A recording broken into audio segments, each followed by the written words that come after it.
The story tells that there was a soldier who served in the army for 25 years. When he was disarmed and returned to his hometown, he returned with 3 cookies. On the road, he met a beggar. Feeling relieved, the soldier gave him a cookie. After walking a while, he met a second beggar, and he gave away another cake. Then he met a third beggar. The soldier only intended to give away the last half of the cake, but felt sorry for the old beggar, so he gave the last cake. Touched by the soldier and number 39's kindness, the old man gave him 2 treasures: a deck of cards that would help him beat anyone, and a bag that could catch anything in the world he named. With the magic bag, he caught 3 wild geese and carried them to a nearby town, in exchange for a meal, a place to sleep and a bottle of vodka. After finishing the bottle of vodka, he looked across the street and saw a beautiful but deserted palace without a single person in sight. Asking the innkeeper, he learned that it was originally the Tsar and number 39's palace, but it was haunted and people gathered to gamble. He declared that Russian soldiers were not afraid of demons, then carried a deck of cards and a bag into the haunted palace, took a puff of a cigarette, and challenged the demons to play cards with him. With a magical deck of cards, he soon won over all the demons and number 39's mountains of gold, silver and wealth. When there was nothing left, the demons became angry and tried to attack him. The soldier pulled out a bag and grabbed them all.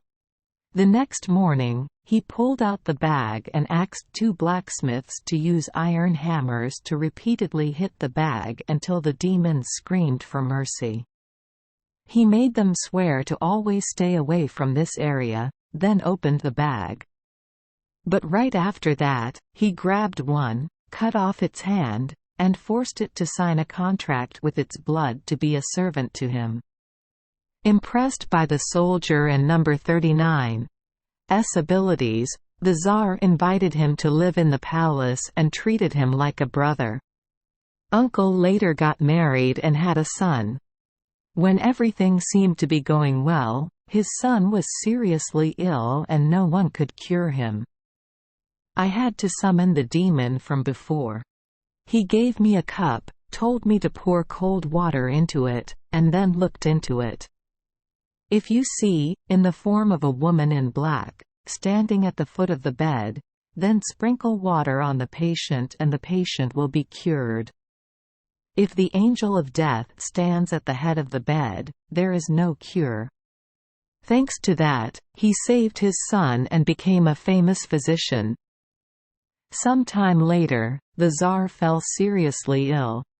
Seeing the angel of death standing at the head of his bed, he immediately came to beg for his soul to take his place. After saying goodbye to his wife and children, he went to the place of death. But just as the angel of death was about to take his soul, the soldier took out a bag and locked the angel of death inside. Since then no one has died anymore. A few years later, he met an old and weak woman. The old lady told me that because I imprisoned the god of death, thousands of souls like her were condemned to earth without being able to escape, and that made me a sinner that not even God could forgive. Awakening, he freed the god of death. But she cursed me that she would never come to take my soul. Frustrated, he decided to go to hell to suffer. Who would have thought that the demons that he beat to a pulp in the past, as soon as they saw his shadow, closed all the gates of hell, not allowing him to enter. After a bit of bargaining, the old soldier agreed to go, but in return he asked the demons to give him 200 souls so he could take them to heaven. The demons accepted and gave him an additional 50 souls as a promotion. When he brought up 250 souls, God allowed the other 250 souls to enter, but refused the old soldier. He then gave the bag to a soul, asking them to use the bag to suck him in when passing through the gate. But as soon as the soul steps through the gate, it forgets all its memories, and cannot take you inside. The old soldier returned to Earth. Death refused to take his soul. Hell did not dare to contain him, and heaven also rejected him. Thank you for joining us for today's fairy tale. We hope these stories bring joy and meaning to your day. If you love our channel, please hit the subscribe button so you won't miss any exciting tales. Wishing you a good night and sweet dreams. See you in the next story.